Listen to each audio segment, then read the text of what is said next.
Hi everyone! We're almost at the end of this year, and I think this is a year that many of us are happy to leave behind us. And I'm aware that everything's been very different throughout Christmas and will also be for New Year's for most of us. We're not exempt from this. Rob and I will be spending New Year's on our own here at home. But one thing that we definitely can do that goes along with New Year's is eating a fabulous meal. So that's exactly what I'm going to be cooking up today. I'm going to make a 3-course vegan dinner to hopefully inspire you to cook plant-centric festive food for New Year's. So let's get started.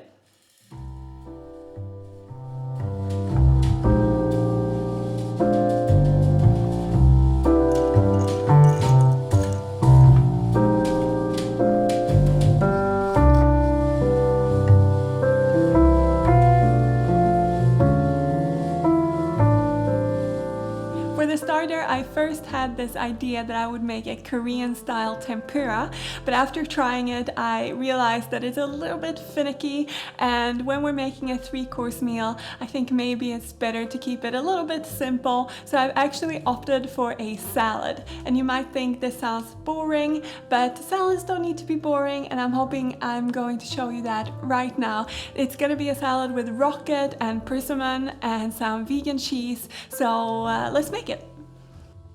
First I'm going to make the dressing, and for this I need some grainy mustard. I will link all the recipe posts in the description box so that you get the full measurements. And to the grainy mustard I'm adding some white wine vinegar. I'm also adding in some olive oil.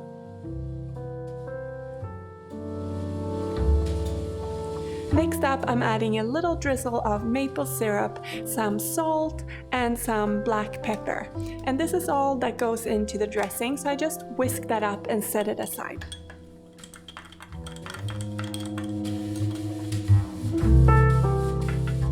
I'm chopping a small piece of a red onion finely that I will sprinkle over the salad. I think this adds a nice spicy touch.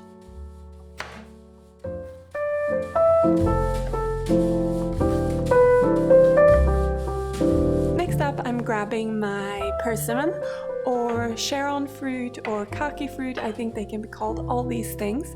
And I'm just gonna slice half of it up. And I just love this fruit. It's super sweet and really special. So I think it's nice for New Year's.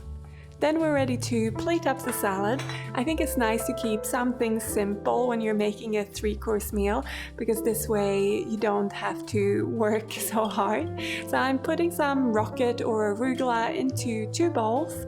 I'm making this for 2 people. Then I drizzle over the dressing and sprinkle over the chopped red onion, and then I just place the persimmon strategically so that it looks nice. Next I'm gonna add some vegan cheese, and I've got an aged cashew cheese, but you could use a type of vegan feta cheese or something like that as well. Really, you can use anything you have on hand that's a little bit creamy. Then I'm drizzling on the last bits of the dressing. And finally, I'm finishing off with some toasted hazelnuts for a little bit of crunch, and that's the salad starter done.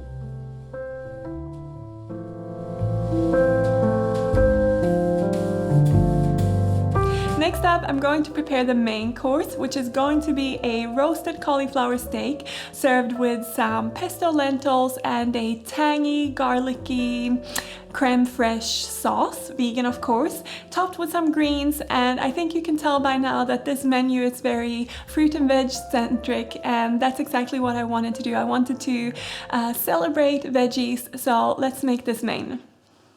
To start, I'm going to cook the lentils, and I have some beluga lentils or black lentils that you can also call them, but you could use French puy lentils or green lentils or brown lentils.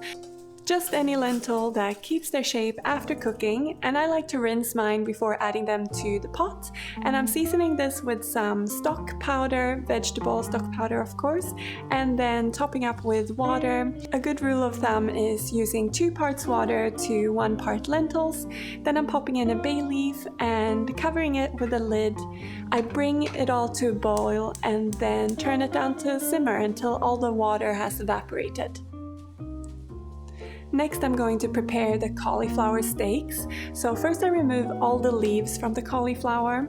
You can keep these for another recipe to roast or to use in a soup or a stew. Then I cut off the protruding part of the stem that could be a little bit tough, and then I halve the cauliflower like that. And then I'm going to make 2 steaks, so I cut about 2 centimeters away from the first cut and try to make it a clean cut, and that makes the steak. The leftover sides that we're not using now, you can of course keep in the fridge and use at a later date. I'm placing my cauliflower steaks in an oven-proof dish, and then I'm drizzling them with a little bit of olive oil and sprinkling over some salt and pepper to season. And then I like to rub that in.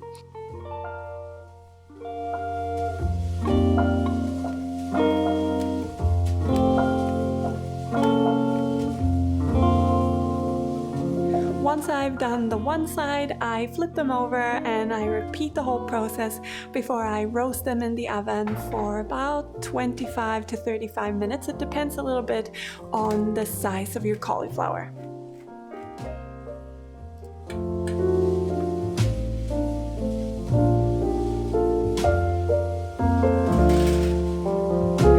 About 15 minutes, I flip them over so that they get a nice golden color on both sides. Then I'm going to toast some pumpkin seeds. That's going to top the dish off at the end.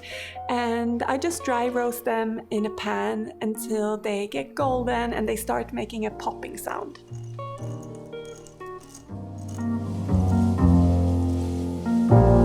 The last component I need to prepare for this dish is a flavored vegan creme fraiche or sour cream.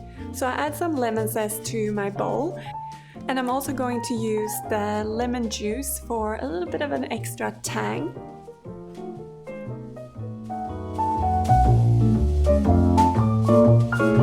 I'm also going to flavor this creme fraiche with some fresh garlic, so I just use half a clove so that it's not too strong, but you could of course adapt this to your taste. I add some salt and then I mix it all up. This adds a really nice fresh flavor, but also a little bit of punch from the garlic to the dish. Once the lentils are cooked, I remove the bay leaf and then I'm going to flavor them with some pesto. And I bought some vegan pesto at the store. Again, I'm liking to make it a little bit simpler for myself when I'm making, 3 courses in one evening. So here I'm taking a little shortcut and I just mix that into the lentils. To plate up, I start by adding the flavored creme fraiche or sour cream to the bowl, and I make it into a circle. I try to make it as even as possible, but it's okay if it's not perfect, of course. Then I add the lentils onto the sour cream or creme fraiche. I try to make that into a smaller circle, and then I'm ready to place my cauliflower steak on top. To give the cauliflower some extra flavor, I'm spreading some pesto on top of it. Then I'm going to top this with some really mild watercress, and this makes like a beautiful bouquet on top of the cauliflower steak, but I try to make the cauliflower stick out on the side so you still see it. Then I top that with some pea shoots, which add a really nice texture and freshness. Finally, I'm going to just top this with the pumpkin seeds that we toasted earlier, and that concludes the main.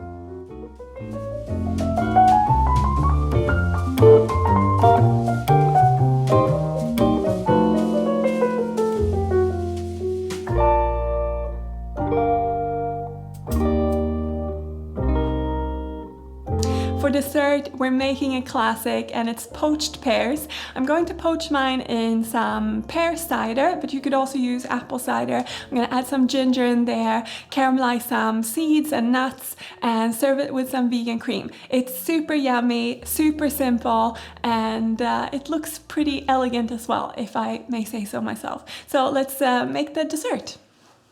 For the dessert, I'm going to start by preparing the crunchy topping, and for this I'm using some sesame seeds. I'm also going to add in some broken up pieces of pecans and walnuts. I really like these nuts, that's why I chose them, especially pecans add such a nice buttery flavor. To this I'm adding some maple syrup that will sort of caramelize the nuts when we toast them. I'm also adding a pinch of salt and mixing it all up until the seeds and nuts are coated with the maple syrup. Then I'm tipping it out onto a lined baking sheet. I spread it out into a single layer and then I'm toasting it in the oven.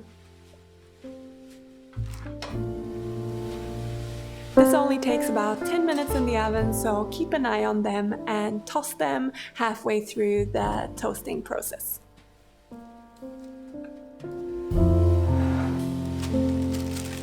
Once they're done in the oven, I allow them to cool, and as you can see, they sort of make this crunchy, brittle-like topping, and I like to just break it apart a little bit and I set it aside for later. To make the poached pears, first of all, we need to deal with the pears. So I start by peeling them.